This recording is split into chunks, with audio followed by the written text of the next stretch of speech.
Hi. Fashion as we know it today seems to be dominated by, in my opinion, the outdated idea of luxury propagated by various conglomerates and the world's richest man himself, Bernie Arnault, and his family of bloodsuckers. And as a professional fashion YouTuber, the thought of changing this dynamic crosses my mind often until I quickly realize that the most expensive thing that I own is my gaming computer, and Bernard Arnault is worth 234 billion US dollars. That's 234 and 9 zeros. I don't think my bank account has ever had more than 4 zeros in it. Sounds like I'm halfway to Bernie's level at that point. Only 5 more to go. I've already got 4. But I guess one day I had enough, and so I decided to make this video to spread my ideas about how I think fashion has to change for the better. Look, I'm not that full myself. I did consult some fashion experts to get their insight and expertise on the current landscape of fashion. Did I say experts? I meant other YouTubers. So what are the things that I want to strive for? What is my grand vision for the future of fashion? Well, simply, I want you and more people like you watching this video to wear the clothes that you want to wear and express yourself the way that you want to express yourself. I'm not saying you'll be accepted for it, but I would like you to have the means to acquire that clothing and the confidence to wear it, regardless of what other people think. Basically, just want fashion to be more accessible, really. And I want more diversity in the fashion industry. More people engaging with it in positive ways. I want more people to be able to work in fashion independently and for smaller brands from all around the world to get more attention. I basically just want to take some of the eyes off the big, scary heritage brands that are so rich that they simply can't afford to take risks at their brands like they once did. The shareholders really lead the brands, not the creative directors. And I feel like these are all things that people who genuinely enjoy fashion as a rewarding hobby, not to fill an insecurity, would also desire. I don't think what I've said is too far-fetched. How did I not realize that until now? And I would love to make these things a reality for more people around the world, not just those who live in the fashion capitals like London, Paris, and New York, where all the big fashion weeks and schools are. I would love for fashion to change to those who don't live in those towns and don't have a big group of friends all into fashion. Outside of those cities, the way that most people engage with fashion is online. So that's why I think the biggest change has to come with how people engage with fashion online. I think that those people are worth recognizing, because also, like, when I was 15 or whatever, I can't take a leap on, say, even if it's a used $300 item. What if that's not my style? What if I don't like that? A lot of people want an ability to try things out. If you can't even play around, then you're going to have a hard time getting anywhere. Also, although I'm going to feature other YouTubers in this video, the end product is just my opinion on the matter. I don't want to misrepresent the people that I talk to. I just want to use their opinion to inform my own. And I found it very valuable. I'm sure we share some conclusions, but yeah, just a disclaimer. So how do I think we need to go about this? What needs to change? Well, I think there are 2 tiny little boundaries stopping people from progressing their interest in fashion. Don't forget, everybody wears clothes. Everyone. So everyone in the world, 8 billion people are exposed to this idea of fashion and clothing. So what stops that interest expanding? I've come to the conclusion that it's a lack of confidence and a lack of a stacked bank account, which I think are issues that could be improved within fashion itself, rather than giving everybody more money and giving everybody free therapy, because those aren't realistic. The biggest obstacle into getting into fashion is confidence. Because knowing your own perspective and trusting your own perspective as valid above even people that you respect will lead you down a path of finding designers that you value. The fashion industry is built on insecurity. It's an extremely predatory industry because most people that engage with fashion are not doing it for self-expression or a passionate interest in clothing. It comes down to status and people tying a part of their self-worth to said status or acceptance from those around them. I think social media has helped cause a boom in anxiety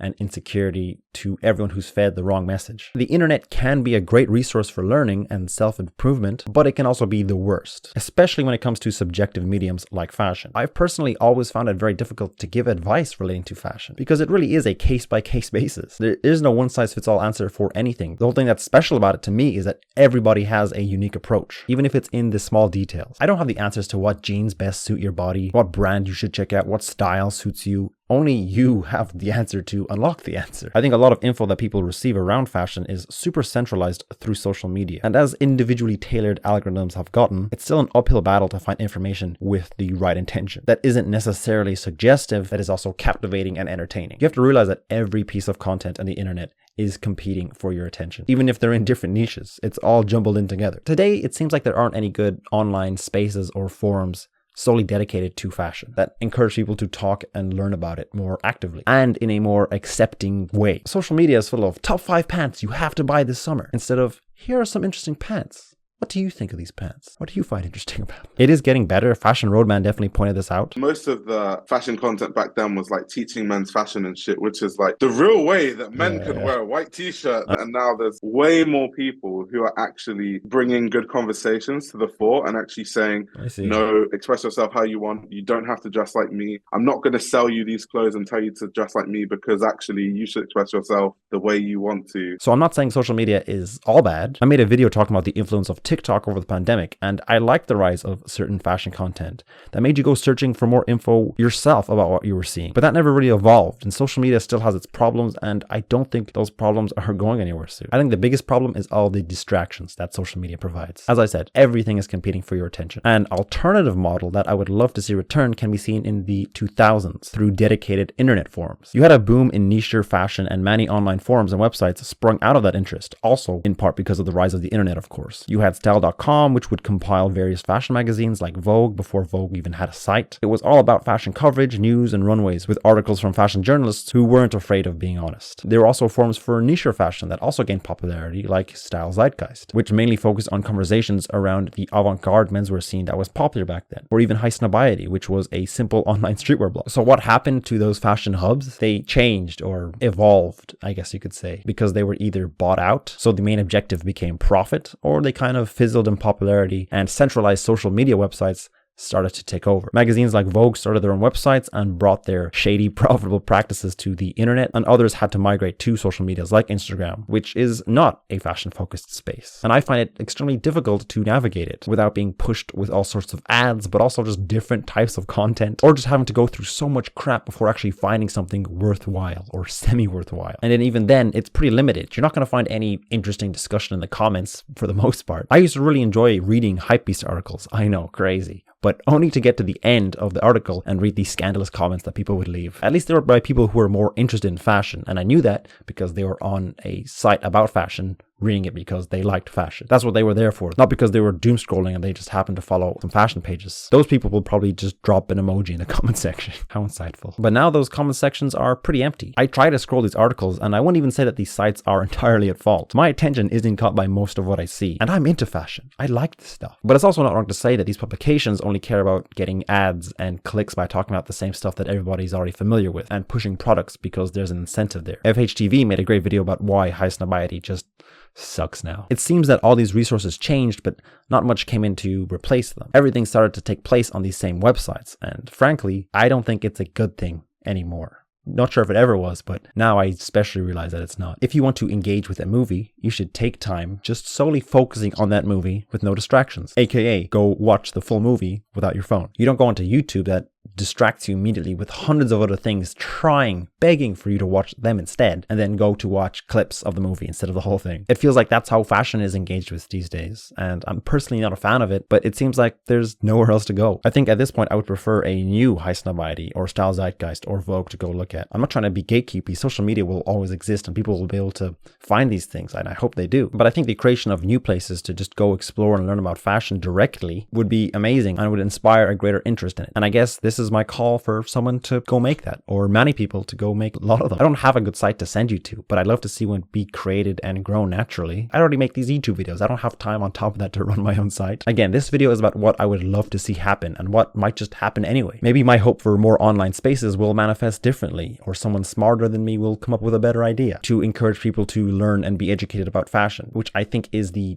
crux of the problem. To teach them not only about fashion and clothes, but also how to have confidence and not fall into the trap of luxury and overspending on those kind of things. If it continues to be a space where there is so much pretense and like edifices put up to keep people from actually getting into it or being involved, it will never grow as a community, because every community, like sports, like any kind of other group you can join, if it's not inviting, you're going to die off, I think. It needs to be a catalyst, like either a technological or cultural catalyst that makes that change. Because right now, High fashion is It's a bit stagnant, by you could say, maybe. yeah. By design, it's limited because it's Yeah. just kind of like about buying things when clearly so many more people are actually caring about fashion right now as a means of expressing themselves. I would love a Vogue runway style site where I could read what fashion enthusiasts had to say about the collections all in one place. There is no comment sections on Vogue Runway, and I find that the write-ups that they feature before collections are often just descriptions of the collection and some minor backstory or quotes from the designer, but they're rarely insightful or worth reading. Why do I want a description of the collection if I can scroll down and look at it and I can see the emerald green ball gown that you've so vividly described? To end this point, a resource that really got me into fashion and helped develop my taste was archivings.net. Yes, this site, which has a graphic design budget of 0, but lists so many brands for you to learn about. When I found this, I was just thankful to have a list of names to go and research about. I didn't even know what would happen if I was to click on any of them. I was already in awe. Because even just that, finding names of brands to learn about, is not that easy to find online. Googling will show you the same stuff over and over again. Here,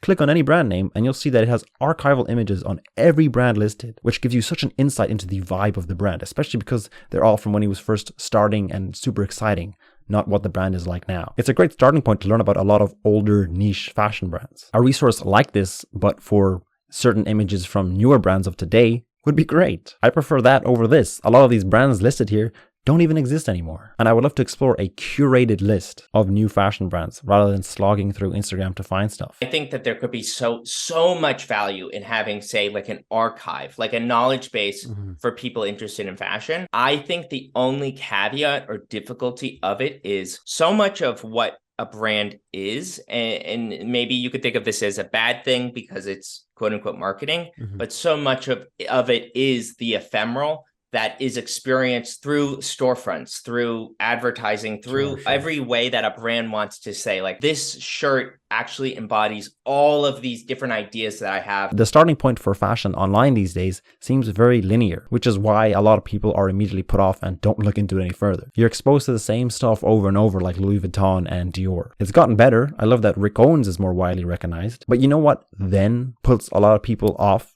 looking more into these brands? The price, which is my next point. Sometimes if like you just look at Dior and you see this world and like jackets cost like $4,000, in your mind you're just like, yeah, it just isn't even for me in the first place. Yeah. So that's like the first barrier where it's just like things are too expensive, it seems too glamorous. Personally, I find it crazy that you can buy a hoodie from Shein for €5. Actually, let's get bougie with it. A graphic hoodie for €8. And then you can go to the Balenciaga website and get one for €1,200. And it looks like Balenciaga has the same design budget as archivings.net. Who would have guessed? What an increase in price. A 14,900% increase for a brand new item. There are various ways that you can get around high price points, which all come with their own set of challenges. You can buy secondhand, which takes a lot of time, or you may simply not be able to find that garment that you really want, or just still can't find it for a good price. Brands have diffusion lines, which offer simpler garments for cheaper, but I still find it to be a bit of a scam. Because in that case, it feels like I'm buying solely for the brand name, which I never care about. I want to be buying for design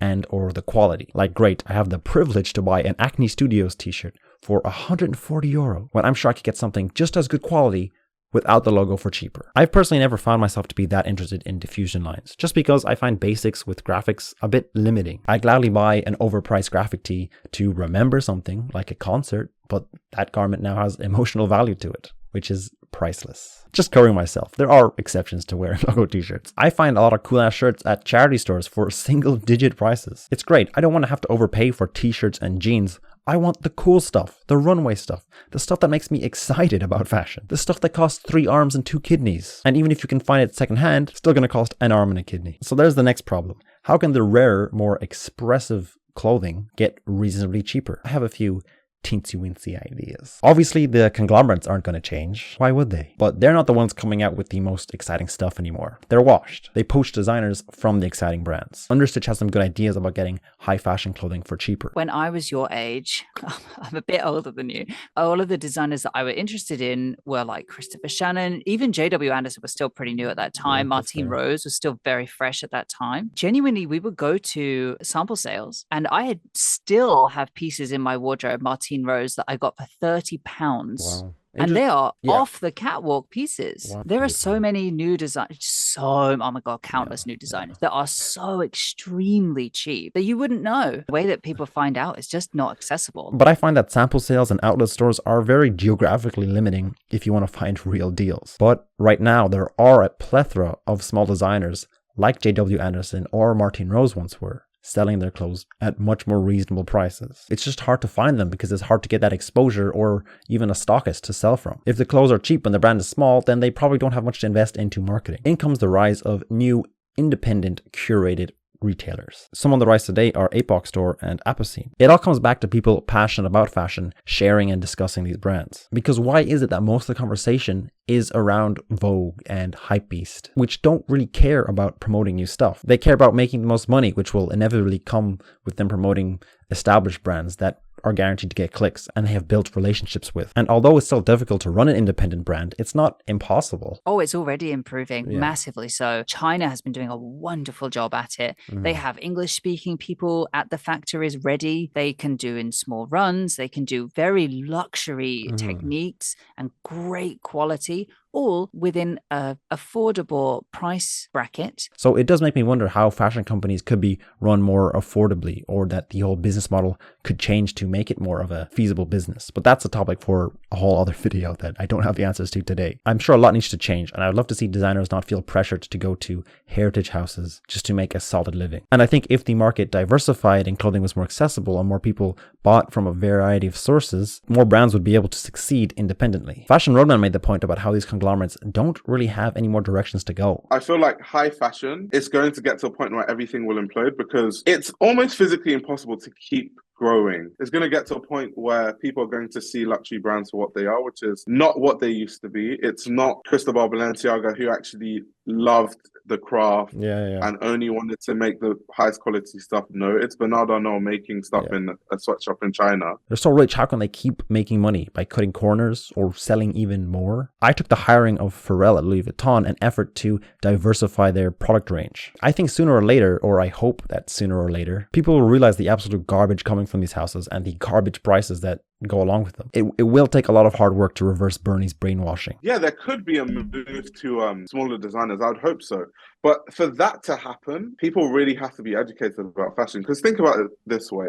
If you're a kid that doesn't know much about fashion, you have $500 to spend on clothing. And there's some like unknown brand you've never heard of. The jacket costs $500, or you could buy a Dior jacket for $500. 9 times out of 10, you're probably going to buy the brand that everyone knows. So it's very hard to convince someone to spend money on a like independent boutique. You're probably going to get better quality from the independent boutique at the same price point as like Dior. People don't know that though, because people don't know what quality is. Dior has heritage, even if the quality is mediocre. It comes back to educating people about this stuff and letting people explore fashion without these preconceived notions of luxury. I think a space or multiple spaces for multiple different niches in fashion where you can share ideas about quality and newer brands would do wonders in making consumers more confident in themselves and what they're buying, which I think would increase interest in smaller brands who charge less, which would lead to a more diversified market. Everyone wins, except the conglomerates who have a lot of power, but not all the power, I hope. Not everyone thinks this way. Understitch had a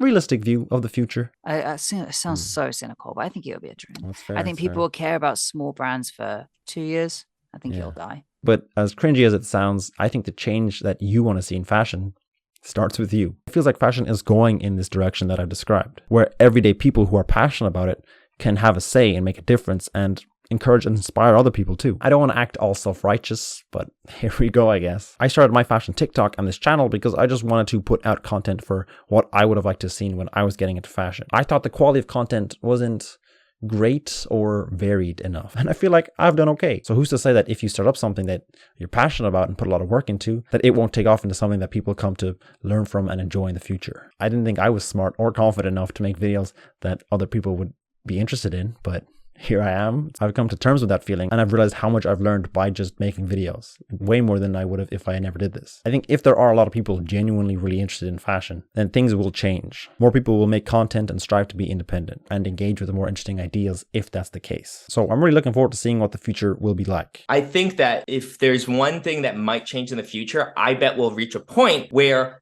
any regular Joe can start making clothes. And as a result of that, teenagers, anybody young is going to just start producing whatever it is they want. And if that's not the case and fashion doesn't really grow, it would still be nice to create a space away from all the luxury conglomerate fashion stuff, because it seems that there's no way to get away from it. You have to consume all of it or none of it. It was really nice to talk to all these YouTubers and see genuine passion, but also realism and optimism and pessimism. But overall, I think I still maintain a positive outlook for how fashion will change. Thanks to Understitch, Brave New Wear, and Fashion Roadman for speaking to me. I'm excited to talk to more creators in the future and feature them in my videos. This is my first time doing a video like this, and looking back, I think I definitely could have asked better questions and also formatted the whole thing a bit better. This video took a while to come out because I basically changed my entire perspective after talking to all of them and just had to think about it for a bit and what my approach with this video was going to be. So in the end, while I didn't feature all of them a lot, their opinions greatly informed mine for this video. If you watching this have any thoughts and opinions, feel free to share them. Any criticisms, send them my way. Saying I'm right, not saying this is how it's going to be. I hope it is. And as I said, I'm sure better, smarter people will come up with better, smarter things. For my Patreon video this week, I basically delved into my journey on social media, how I grew on TikTok and YouTube, and sharing everything that I think would be valuable for someone who wants to get into that to know. If you're interested about learning about that, check out my Patreon. I have a load more videos on various fashion topics on there. Yeah, good stuff, good stuff. Do you ever notice how Bernard Arnault's eyebrows look like so big and thick, like little caterpillars on his face? It's such a striking feature. Allegedly.